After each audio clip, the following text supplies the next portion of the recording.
betapa tidak semangatnya orang-orang para pemuda, orang-orang kafir Quraisy yang membenci Nabi Muhammad waktu itu.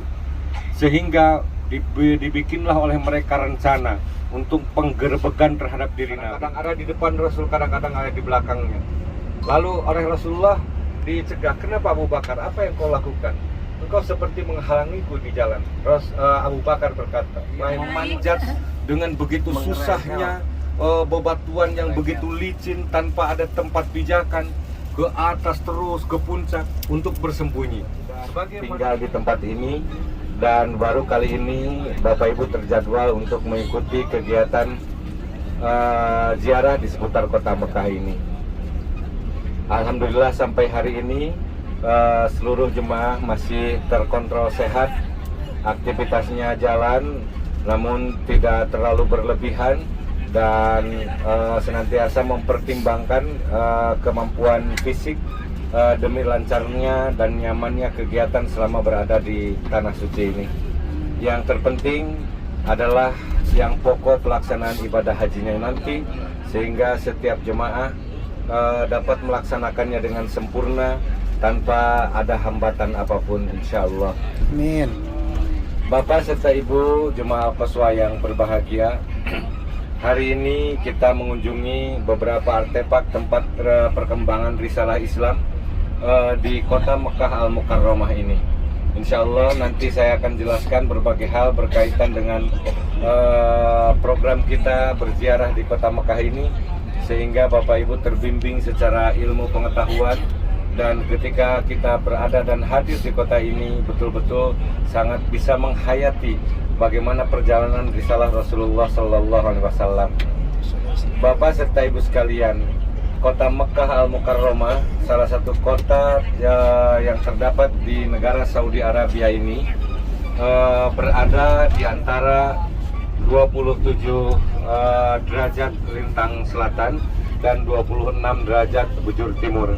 Artinya bahwa kota ini sesungguhnya kota yang sangat rendah dari permukaan laut Merah, sehingga cuaca yang ada di kota ini sangat khas, panas, dan tentu jauh dengan cuaca dingin seperti yang kita alami di kampung kita sendiri.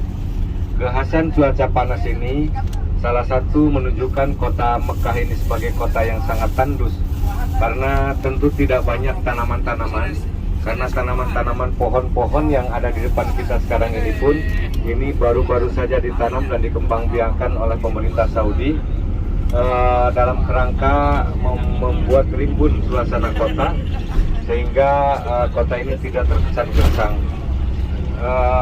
Tanaman-tanaman yang ditanam di sini konon ceritanya sangat panjang, adalah ketika Presiden Soekarno, presiden pertama kita, datang ke Mekah ini, lalu kemudian membawa bibit pohon dari Kalimantan, bibit pohon perdu yang tahan akan panas, yang akhirnya terkenal di sini dengan Syajarah Soekarno atau pohon Soekarno.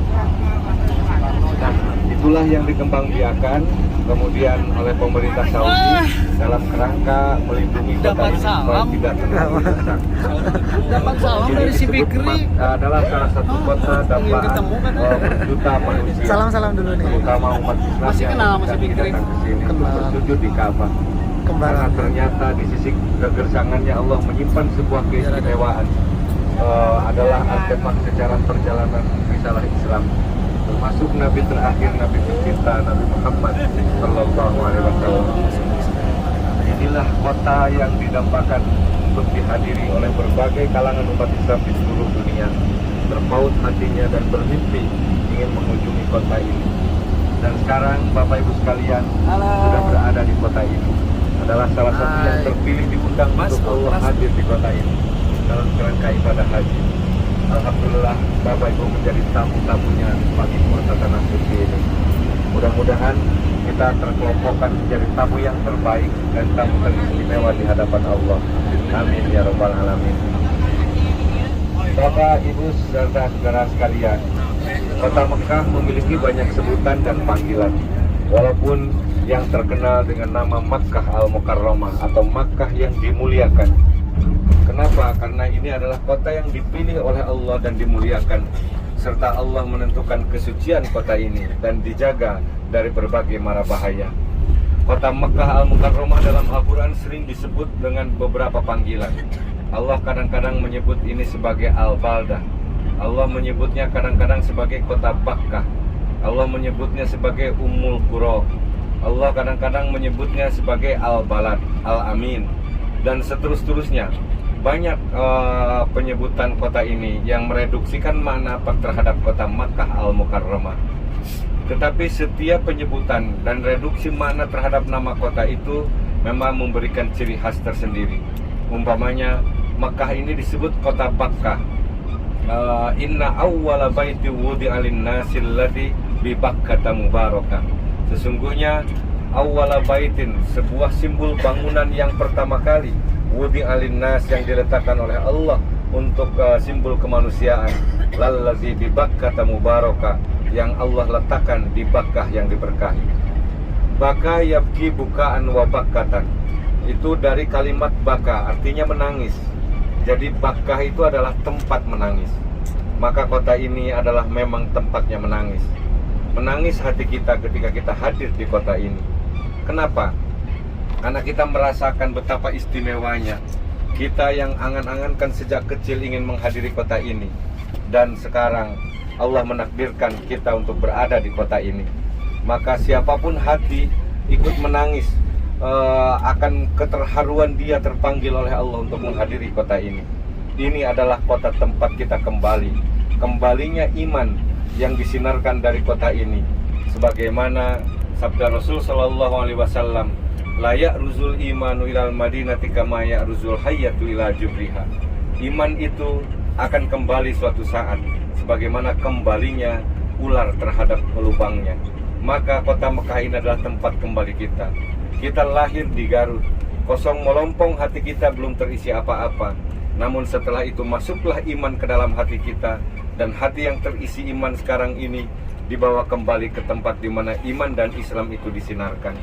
Bapak Ibu sedang pulang ke tanah kampung iman dan Islam. Maka berdamailah berada di kota ini.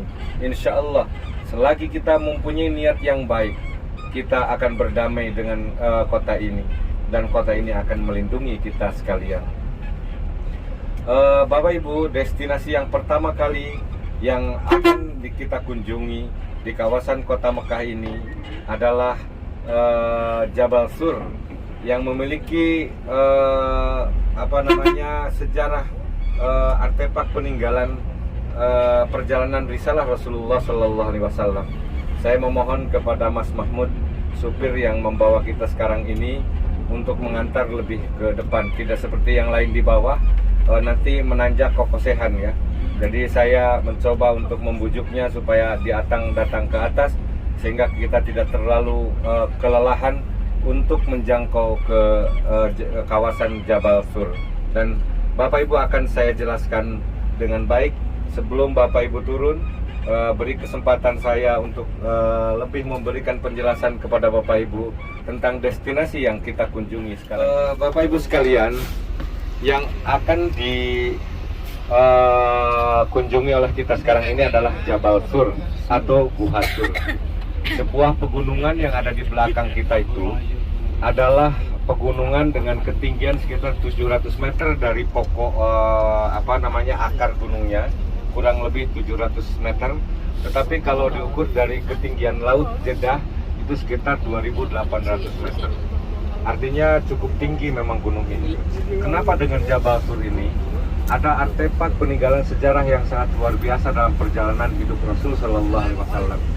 Di antaranya ketika orang-orang kafir Quraisy tidak menerima Rasulullah atas agama yang dibawanya, yaitu Islam, sehingga mereka merasa terganggu dengan datang dan hadirnya Rasulullah yang diangkat dan mengaku diri sebagai Rasul. Atas ketergangguan itu, maka terjadilah intimidasi yang sangat luar biasa terhadap diri Rasulullah dan keluarganya.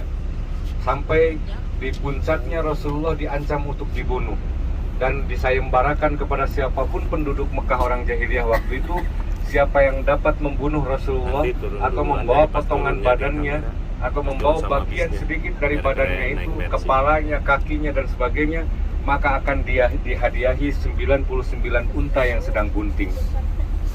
Kalau unta pada masa itu dianggap sebagai kendaraan yang populer di Saudi atau di Jazirah Arab pada saat itu, kita ibaratkan Mercy, kendaraan yang diduduki sama ibu. Kemudian selain unta, kendaraan yang lain, Kalde dan lain-lain, kita anggap kendaraannya bus Kinglong umpamanya, seperti yang di depan kita. Itu dapat dibedakan. Satu bis ini Mercy untuk 3 bus Cina. Dapat dibayangkan harga satu bis Mercy yang diduduki oleh Bapak Ibu untuk 3 buah bis Cina.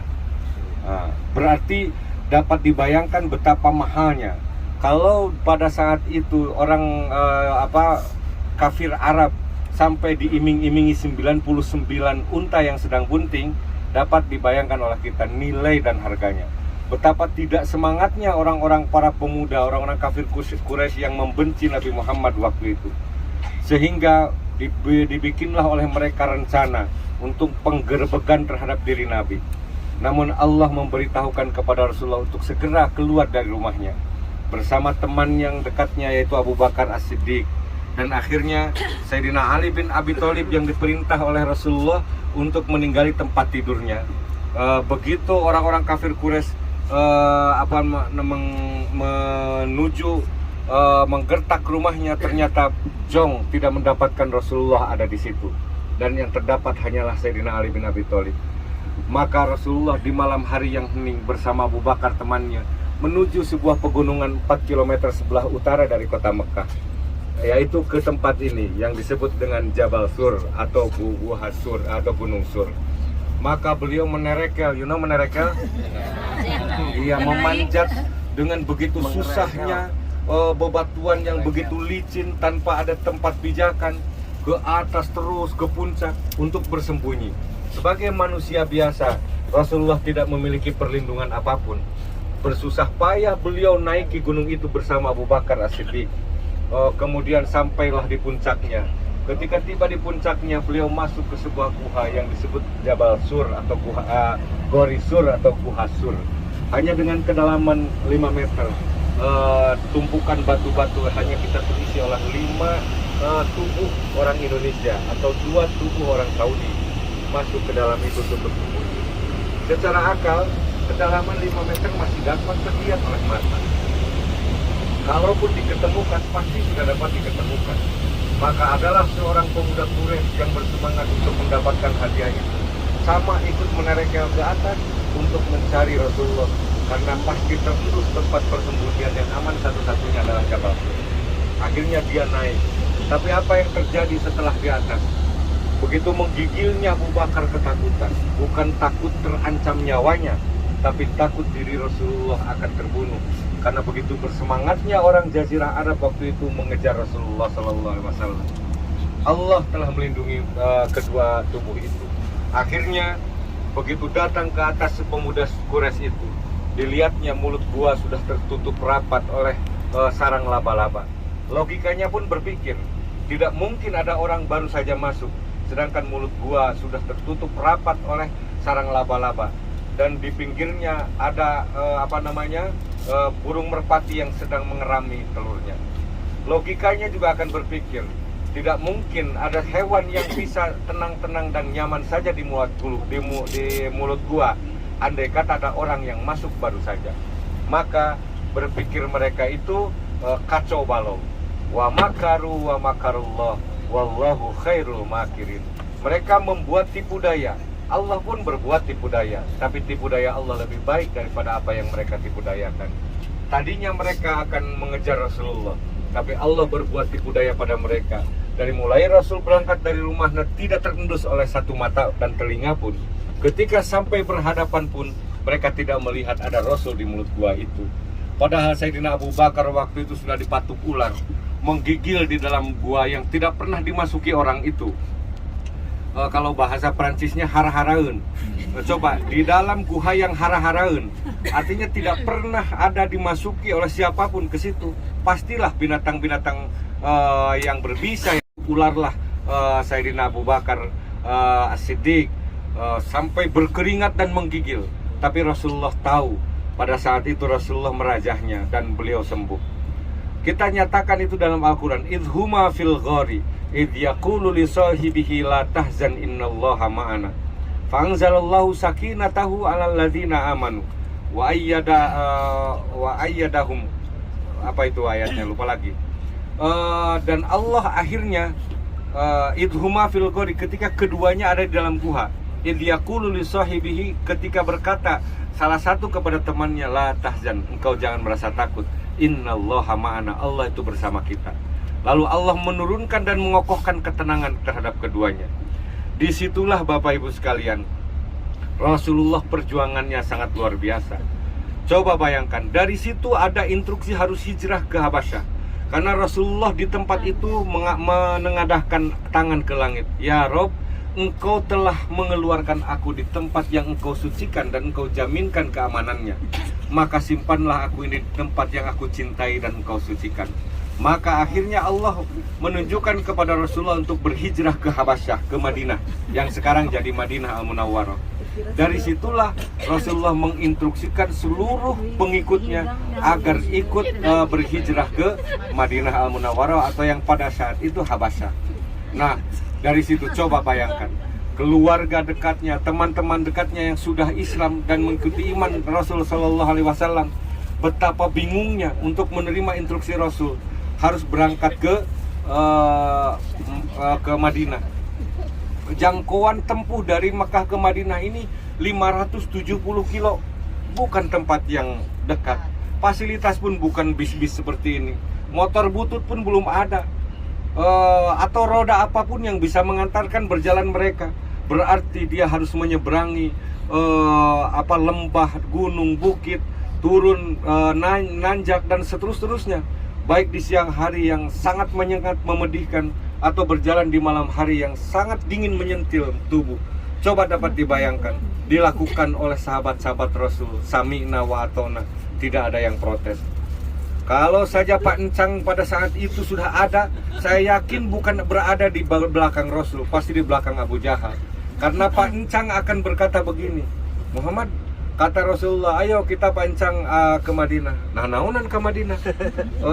Kita berhijrah disuruh Allah. Kek, sabaraha lila kah itu teh? 8 hari 8 malam. Ari jauhna 570 kilo. Ari iya imah kusaha, ari kebon kusaha, ari warung kusaha, ari sakola kusaha, ari barudak kumaha. Bagaimana? Coba dihitung ke saha. Tuh balik Muhammad kuncit ku urang mah. Pasti kita akan berada di belakang Abu Jahal. Karena tidak logik untuk menerima perintah yang berat itu. Tetapi tiba-tiba para sahabat sami'na wa atona, mereka meyakini Rasul itu benar. Apa yang dikatakannya itu bukan hoak, itu adalah perintah Allah.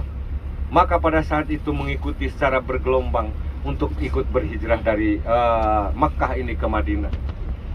Sampai begitulah perjuangan Rasul.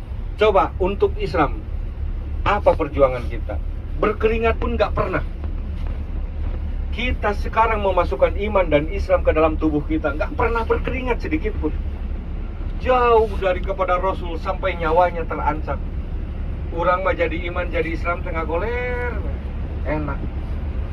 Itulah yang sering dikatakan oleh para mubalik, para ulama, nikmat iman dan nikmat Islam. Masuknya iman dan Islam ke dalam tubuh kita tanpa perjuangan apapun. Masuk aja, begitu damainya hati kita setelah masuk iman dan Islam. Halo, kenapa karerung ini? Bandungan Pak. Nah, jadi Bapak Ibu serta sekalian, saudara sekalian, ini salah satu artefak. Kita membayangkannya pun sekarang cocoran-cocoran maring muruhkeun. Betul, berat. Bagaimana bedanya? Apalagi kalau aslinya sejak zaman Rasul. Tapi ada Asma binti Abu Bakar, Asma yang sedang mengandung 9 bulan. Sayangnya terhadap Rasulullah dengan bapaknya sendiri Abu Bakar, untuk mengirim makanan ketika Rasulullah bersembunyi di atas ini. Pura-pura ia menggembala kambing. Una Genol membawa sedang hamil 9 tua, sampai bawa makanan diselumputin karena takut diendus oleh orang-orang kafir Quraisy. Sulusup karena gawir, bari sudah hamil tua untuk membawa makanan, mengantar makanan ke Jabal Sur. Coba bayangkan, seperti itu jihad mereka untuk melindungi iman dan Islam yang sangat luar biasa. Sampai keluarga Abu Bakar, Asma binti Abu Bakar, diriwayatkan ketika beliau hamil 9 bulan pun masih dia ingin berjihad, mengeluarkan perhatian dan tenaganya untuk melindungi diri Rasulullah Sallallahu Alaihi Wasallam. Sampai diceritakan ketika berjalan di malam hari sebelum ke puncak gunung itu, Abu Bakar senantiasa berbelit jalannya. Kadang-kadang ada di depan Rasul, kadang-kadang ada di belakangnya. Lalu oleh Rasulullah dicegah, kenapa Abu Bakar? Apa yang kau lakukan? Engkau seperti menghalangiku di jalan. Abu Bakar berkata, wahai Muhammad, katanya, jika ada orang kafir melepaskan panah dari arah depan, sebelum ujung panah itu menyentuh tubuhmu, maka aku yang terkapar lebih dulu dan engkau memiliki kesempatan untuk berlari. Atau jika ada sebuah pedang menyambar dari belakang untuk menyambar kepalamu, maka sebelum mengenai tubuhmu, maka kepalaku dulu yang akan lunglai oleh pedang itu dan engkau memiliki kesempatan. Sampai Rasulullah menepuk punggungnya sambil menangis.